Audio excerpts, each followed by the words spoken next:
31শে August শোকের মাসের শেষ দিনে আমি দেখতে গিয়েছিলাম 23 বঙ্গবন্ধু অ্যাভিনিউতে আওয়ামী লীগ অফিসের ধ্বংসাবশেষ। দেখেন কি দানবীয়ভাবে পুড়িয়েছে আমাদের আওয়ামী লীগ অফিসকে। এই অফিসটি শুধু একটি রাজনৈতিক সংগঠনেরই অফিস না, এটি একটি ঐতিহাসিক জায়গা আমি বলবো। দেখেন কিভাবে পুড়িয়েছে এবং প্রতিটা ছাদ আমি আপনাদেরকে পুরোটাই দেখাবো একদম।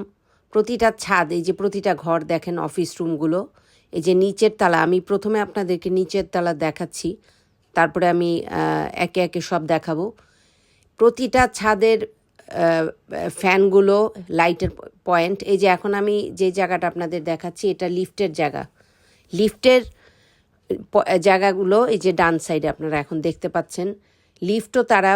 লিফটেরও অনেকখানি অংশ তারা নিয়ে গেছে, কারণ লিফট তো অনেক ভারী স্টিল দিয়ে, লোহা দিয়ে তৈরি করা হয়, সেগুলোকে তো বিক্রি করা যায়, কেজি হিসেবে বিক্রি হয়। সেই জন্য এই যে দেখেন এটা লিফটের জায়গা, আমি এখন দেখাচ্ছি আপনাদেরকে যে জায়গাটা, এই দেখেন লিফটের জায়গাগুলো, এগুলো কি জঘন্যভাবে ধ্বংস করেছে, কি জঘন্যভাবে পুড়িয়েছে। এবং এই জানোয়ারদের বিচার কবে হবে এই বাংলাদেশের মাটিতে, আমরা সেই প্রতীক্ষায় আছি। যে দেখেন বঙ্গবন্ধুর ছবিগুলো ওখানে ফেলে দিয়েছে, সিঁড়ির ওখানে। আমি এখন দোতলায় যাচ্ছি সিঁড়ি দিয়ে, যেতে যেতে আপনাদেরকে সব দেখাবো আমি। প্রতিটা জায়গায় কোনো একটি জায়গা নেই যেখানে এই যে জননেত্রী শেখ হাসিনার এই যে ছবিটি দেখেন, কি জঘন্যভাবে দেখেন বাইরের অংশ ভিতরের অংশগুলোকে পুড়িয়ে ভেঙে গুড়িয়ে দিয়েছে।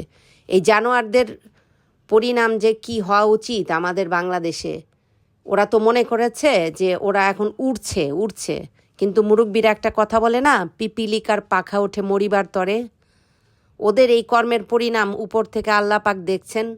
আল্লাহ পাক সুযোগ দেন প্রথম পাপীদেরকে, যে পাপ করতে থাক, দেখি তোরা কত পাপ করতে পারিস। তারপর কি করে জানেন, তারপর যে চক্রবৃদ্ধি হারে ব্যাংকের সুদ যেমন বাড়তে ব্যাংকের ঋণ খেলাপি হয়ে গেলে জেল খাটে না, সেরকম হয়, আল্লাহর দরবারেও সেরকম হবে। এই যে এখন আমি আপনাদেরকে যে জায়গাটা দেখাচ্ছি এটি হচ্ছে দোতলা। আমি উপরে উঠে এই যে এখন দোতলার অংশটি আপনাদেরকে দেখাচ্ছি।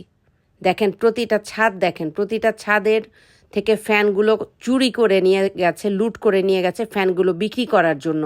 এবং আপনারা দেখেন একটি লাইটেরও পয়েন্ট নেই। লাইটের পয়েন্টগুলো ওই যে রাস্তায় টোকাইরা বিক্রি করে, কিন্তু টোকাই দিয়েই তো তারা করিয়েছে এই কাজগুলো।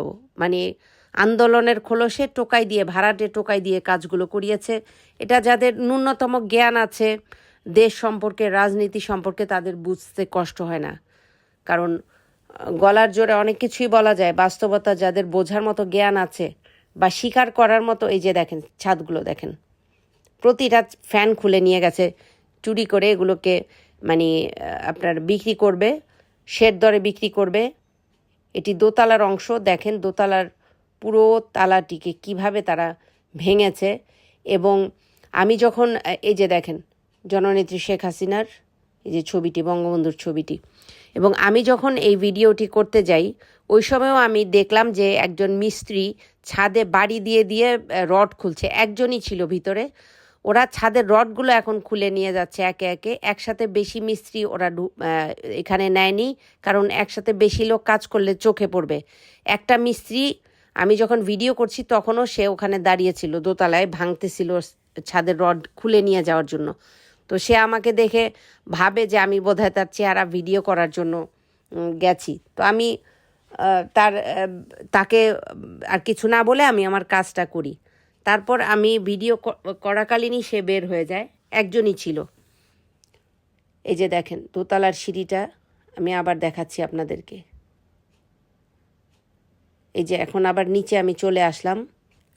এই কর্মকাণ্ডের জন্য সরকারকে অবশ্যই আইনের আওতায় এই ব্যক্তিদেরকে আনতে হবে। এটা অন্তর্বর্তীকালীন সরকারের কিন্তু দায়িত্ব। তারা কিন্তু এটা দেখেও না দেখার ভান করতে পারবে না, কোনো অবস্থাতেই না। এবং আমি বাংলাদেশের জনগণের কাছে এই কর্মকাণ্ডের জন্য তাদের বিচার দাবি করছি। আপনারা বিবেক দিয়েই বিচার করেন, কি জানোয়ার পানা আমাদের দেশে এখন চলছে। জননেত্রী শেখ হাসিনার হাতে একমাত্র নিরাপদ আমাদের এই বাংলাদেশ। এটা অরাজনৈতিক ব্যক্তি হিসেবেও নিরপেক্ষভাবে হলেও মানুষ বলতে বাধ্য। জয় বাংলা।